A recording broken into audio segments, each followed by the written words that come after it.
This is Good Taste Brekky with Chloe and Ellerina this morning on Juice 107.3. If you've just tuned in, we are chatting to the Living End frontman, Chris Cheney.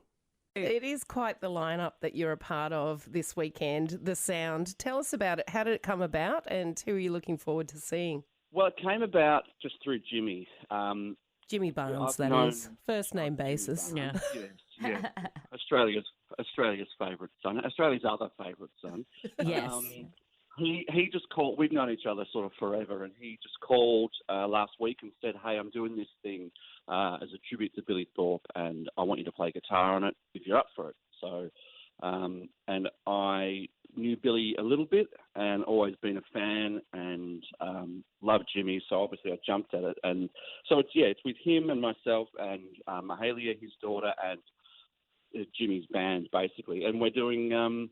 Most people I know think that I'm crazy by Billy Thorpe and the Aztecs. Great. And and I'm not sure who else is on the show. I think it might be Bliss and Esso and Guy Sebastian, I think I saw. So yeah, it's really great, isn't it? I mean, to have something like this in these times is pretty, it's a necessity for our industry to have some sort of an outlet and have somewhere to play and for people to be able to see it as well. Yeah. Have you been able to do a great deal since we've been in ISO? Like, have you done any writing? Like, what's been your schedule? Well, yeah, I mean, I've had a pretty hectic time because we were living in LA from 2011. We just left the country. We had to leave our dogs with another family. We had to come back here, go into quarantine, find somewhere to live. Are you in Melbourne now? Yeah, in Melbourne now. Yeah, that's why I was saying you guys are in Should have LA. just come straight to the coast. Yeah. Yeah. So it's been a really sort of hectic time, but at the same time, it's sort of like there's a lot of sitting around. But the Living End did a gig. We did like a live kind of virtual thing as soon as I basically got back into the country, which was good timing. And I've just been working in my own sort of little studio. I've got a solo record that I'm working on, and so it's given me the opportunity to finish that off. So there's always something to do.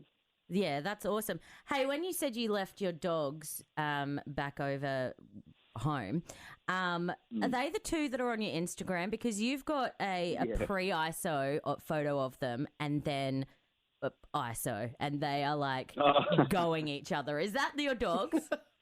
Yeah, that's them. And it is great. Finally get them back. It took a long time, and my God, we probably could have bought 15 dogs for the amount of money it cost to finally get them back. But it's the love. We couldn't leave them over there. No. The love, exactly.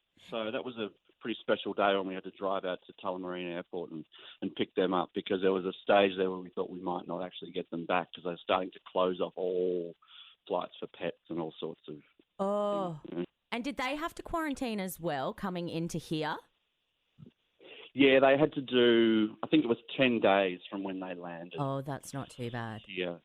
Yeah. Oh, wow. Yeah. Their food was probably better than ours. So. Probably. Oh, that's funny. Hey, Chris, you started the band in The Living End in 1994. Gosh, it's been a long time that you guys have been making music together. Has there been one particular highlight that stands out in those years? We've had so many highs, and to combat that, we've probably had a lot of lows as well. But I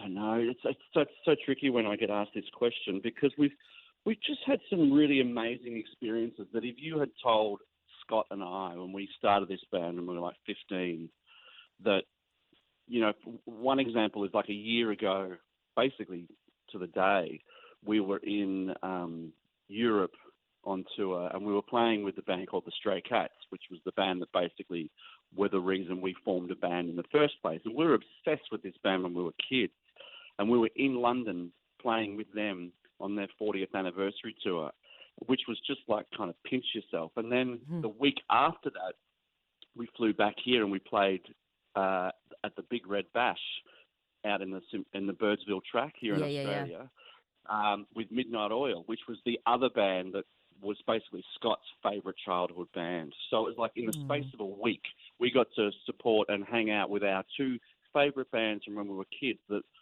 we never even thought we'd see these bands or meet them, let alone getting to kind of know them and be friends with them and getting invited on those shows. So it's like how does that stuff happen? You know, I just still am amazed that we've done some of the things we've done. So we never take it for granted. But those are two things that stand out that happened just in the last 12 months. And then there's the other 20 years before that of all the other debauchery.